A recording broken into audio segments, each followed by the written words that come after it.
it's Washington, D.C.'s most popular destination. We thought there'd be 3,000 or 4,000 people a day. At some point, we were getting 8,000 a day. But it took decades of political infighting to win its place on the National Mall. They looked for reasons. Can't we put it in a neighborhood? Can't we put it in a less conspicuous place? Or my favorite, there's no room. How the National African American Museum of History and Culture became the jewel in the Smithsonian's crown. We like to be a museum that helps people grapple with the unresolved issues of race, and we want to bring in objects that help us tell those stories. Join us for Living Black History as we tour this amazing collection of treasures.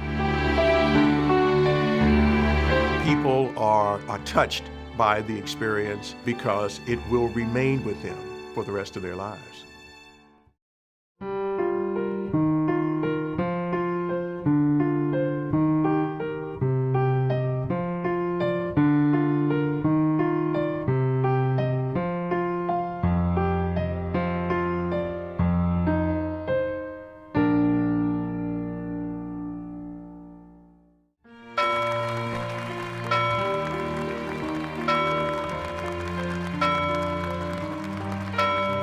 In September of 2016, the Smithsonian's National Museum of African American History and Culture officially opened its doors. It was the fulfillment of more than 100 years of hopes and dreams. At last, African Americans had a place to celebrate their accomplishments and commemorate their history. There is nothing more noble than honoring all of our ancestors by remembering. So let me conclude by simply saying, welcome home. The museum, with its bronze panels and unique design, impresses you at first sight. Hi, I'm your host, Robin Hamilton, and in the next half hour, we'll be sharing some amazing facts about the newest museum on the National Mall. Curators have collected nearly 40,000 artifacts, but only about 4,000 are on display. Last year, it attracted more than 3 million visitors, making it the hottest ticket in the nation's capital. No one could deny the success of the museum, so you might wonder, why did it take so long to get here? This time-lapse video captures 4.5 years of construction and makes it look like the museum sprang onto the National Mall in a matter of minutes. But nothing could be further from the truth. Actually, the earliest beginnings of the museum are probably the end of the Civil War and a desire by Civil War veterans to have their service commemorated. Events like the Veterans Parade in Washington, honoring anniversaries of the Civil War, kept aspirations for national recognition alive among Black servicemen. So in the early years, there was increasing talk about what we would call today African American Soldiers and Sailors Museum. And then over time, that changes to a National Negro Memorial. 1915, we begin to see the National Negro Memorial as a huge stone building. But world events overwhelmed fundraising, and other forces worked to create obstacles. The history of the museum was affected by the Hill. And so they looked for reasons as to, well, not the right place, not the right time. What's the focus?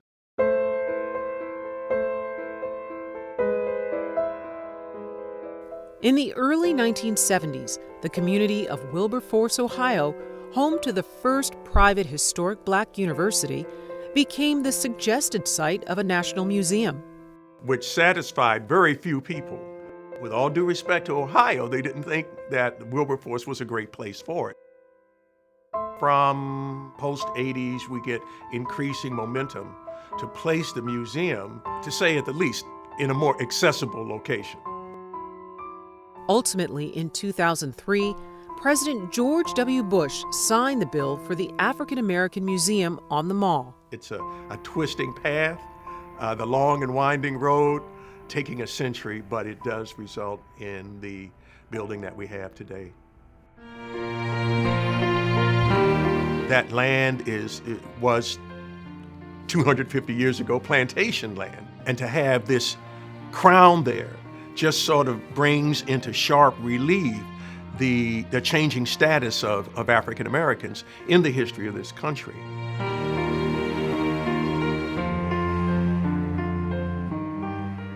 When we come back, we go inside to meet the mastermind behind the museum.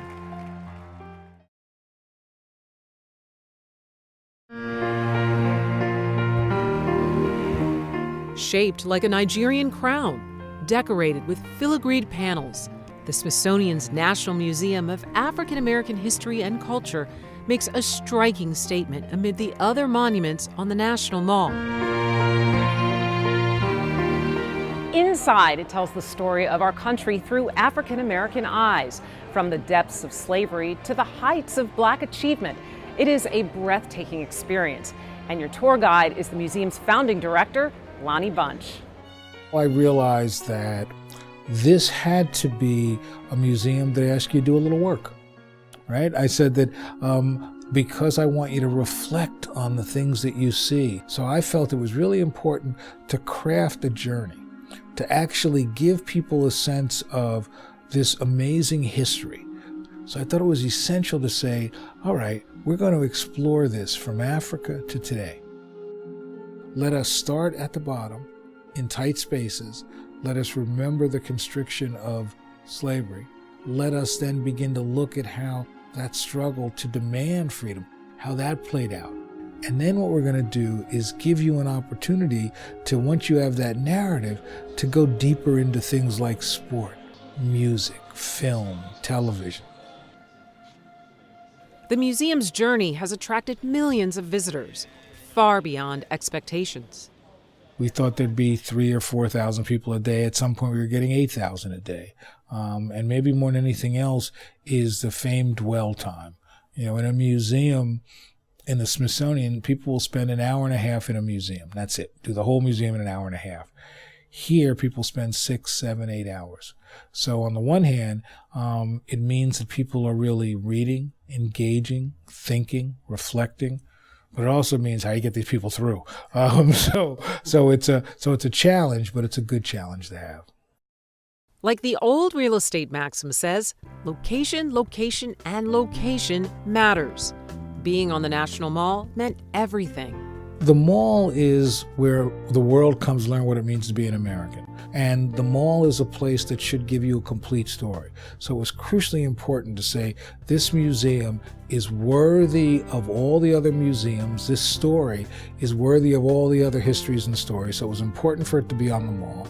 But secondly, the mall has been, at least since the 1920s, this amazing place where people come to change America, to demand America live up to its stated ideals, whether it was the creation of the Lincoln Memorial in the 1920s, or Marian Anderson's concert in 1939, or the March on Washington. This is the place that is sacred ground. So I thought it was important for this museum to be on that sacred ground. And the architecture of this museum was equally important. Its distinctive profile sets it apart from other, more traditional landmarks in the nation's capital. Washington, D.C. is monumental and marble. It was crucially important to have a building that had a darkness to them, because what you wanted people to realize is that America's always had a dark presence, but it was often overlooked, neglected. And the other thing that was really important was to craft a building that spoke of uplift and resiliency. And so the angles are always pointing up in an optimistic way. Inside, it's the original objects that captivate visitors and tell the story of America. And having the real things makes all the difference. The real thing has power. So in some ways, the artifact is both this wonderful symbol and representation of the past, but it also gives people comfort. So the artifact is really both a concrete manifestation of our memories, but it also stimulates us to use those memories, to share those memories. And only through the sharing do you have the growth that I think museums can provide. It is crucial to understand who we are as Americans, to understand the fullness of our history. And in some ways, this museum allowed all who visit to understand that we are a people shaped in profound ways by race, and that the African American story isn't a separate story. It's the story that has shaped all Americans, whether they're black or not. Up next, on Living Black History, a close-up look at the collections inside the National Museum of African American History and Culture.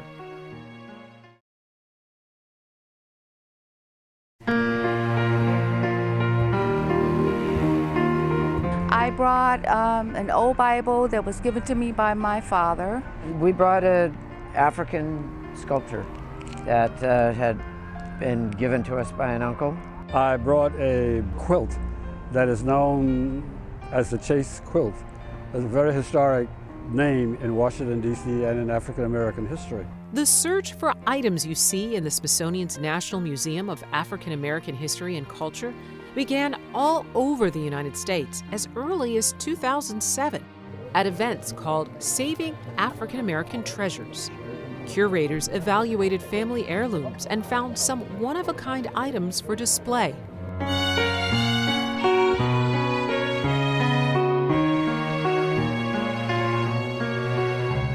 Today, the museum has amassed nearly 40,000 items, but curators had real concerns when the hunt began.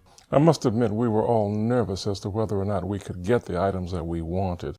We knew that we would be most challenged by the objects that were in slavery and freedom, because there weren't many that were not already collected by some institution. So we had to look to auctioneers and see if we could find coins, or to see if we could find objects that related to cotton, a cotton gin. A slave cabin was an object that we were searching for. We searched high and low for, and then finally that came to us from a historical center in Edisto Island. 60% of the items in the museum were donated, like this hymnal, one of 32 objects connected to Underground Railroad pioneer Harriet Tubman. They included the shawl she wore in this photo taken 2 years before her death in 1913. They arrived just before Christmas of 2010. So it was a wonderful, wonderful Christmas present. The collector who had been entrusted with the collection said when he heard about our museum, he knew that it was time for Harriet to come home. There are so many unique items in the museum, like the tower from Louisiana's infamous Angola prison. And this Pullman car from the 1920s. It acknowledges a dark chapter in American history, the Jim Crow era. Black passengers only rode in this part of a segregated train car. And even though more space was given to white passengers, they all paid the same price. Both of these displays were so large, they could never fit through the doors. So they had to be lowered into the museum during its construction, and the building was completed around them. Oh my goodness. Gently lowering that train, the train car, oh my goodness. 2 cranes, both could lift 40 tons apiece, because this was a 76-ton train car. And lowering it into the museum before the roof was on was quite a spectacle. And it was interesting to see the Sunday that we lowered it in the museum. All of the construction workers, many of them brought their families, and you could see them around the museum, all around the museum, as they stood and watched that train be lowered into the place that it will be for perpetuity. It was a great way of us reminding ourselves that the history that we were creating was a history of America. As you walk up the ramp into Defending Freedom, you can't miss the Stearman airplane once flown by the famed Tuskegee Airmen. It was a plane that was flown by Tuskegee Airmen in Moulton Field at Tuskegee. For an interactive museum experience, you can't beat the second floor of the NMAAHC. We call it Explore More on the second floor. We have an exhibition on the Green Book. The Green Book was a publication that African Americans had during the 40s and 50s and allowed them to understand where they could go, where they couldn't go, when they were traveling on vacation down south or wherever. And we have an interactive program that allows visitors to actually take a trip and do that. We just opened an interactive that focuses on collections, and Google has helped us with that. And you can sort of search for a collection, and then you can turn that collection every which way but loose. That whole floor is a series of ways that we connect with our audiences. When it comes to popular collections, it's hard to compete with the Sports Gallery, but it was one of the last exhibitions to be collected. We did not want an exhibition that focused on statistics and numbers and athletic prowess. We wanted to talk about how athletics, how it connected with the African American struggle in terms of race, how there was this evolution. There were blacks who sort of broke the mold in terms of what we think athletes should be.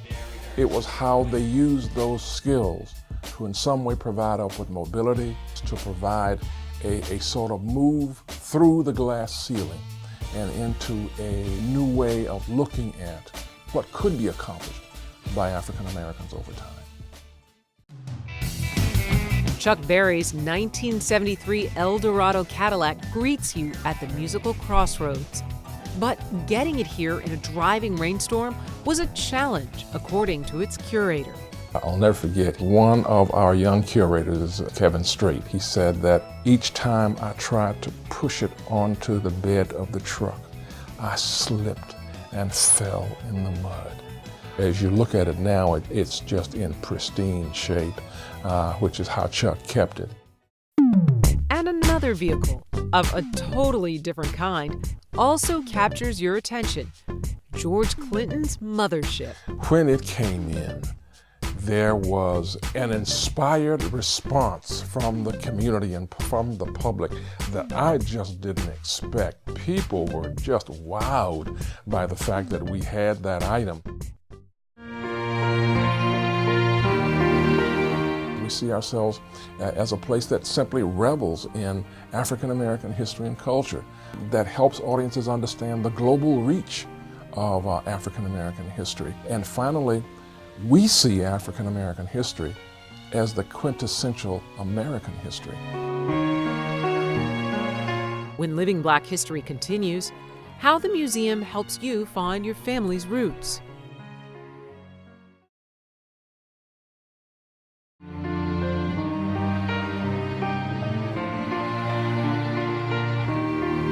Give you an overview of what the Freedmen's Bureau was and how to use the Freedmen's Bureau in your family history research. The National Museum of African American History and Culture reaches out beyond its walls to African Americans around the country. It conducts community curation events like this one in Baltimore, designed to help people get in touch with their family's history and preserve their memories.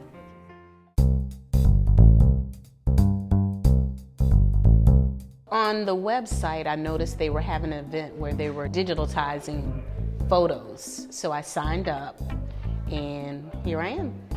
Okay. We work with people in the community to digitize their material, whether it be photos, their VHS tapes, film. And I wasn't sure, but I also have some documents. Are those possible? That sounds great. Oh, both? Okay, cool, awesome. So we'll give you a USB Oh, with all your photos. cool. Would the museum use them for their records, or it's just for my personal use? They're for your personal use. My mom and her sister, my uncle and my great-grandmother again, that's her. This is a really special one. Yeah. This is a tintype. Oh. You heard of that? No, I hadn't. It means these were first or most popular between 1860 and 1870. Wow. So this is probably in that kind of time frame. Oh my goodness, I didn't realize that. Yeah, it's a really special one.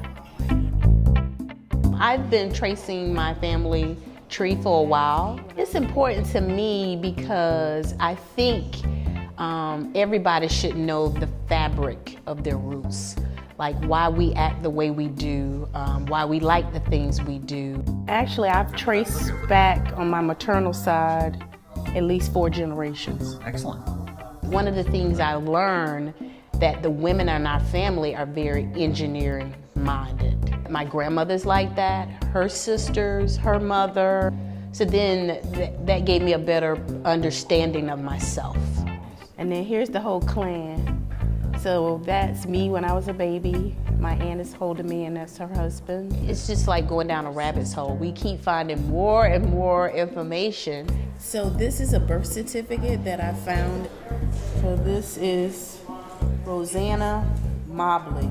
The good thing was my grandmother was still alive. So a lot of stuff that I was able to find online via public records, she was able to validate them. And in the process of researching my family history, I ran across other family members. So we have this tradition now where we meet once a month and we exchange information about what we found and the people that we've met over the years. I want to thank the museum for providing us with this opportunity, and I'm just feeling so blessed right now. All right, thank you. You can share them with all your family, so I really appreciate it. They will too. Thank you. The Community Curation Program will travel to other cities like Denver, Philadelphia, and Richmond over the next several years. You can also learn more about your family's history online and engage in other interactive experiences on the museum's website. We hope you have enjoyed our whirlwind tour of the Smithsonian's Museum of African American History and Culture. I'm Robin Hamilton. Thanks for watching.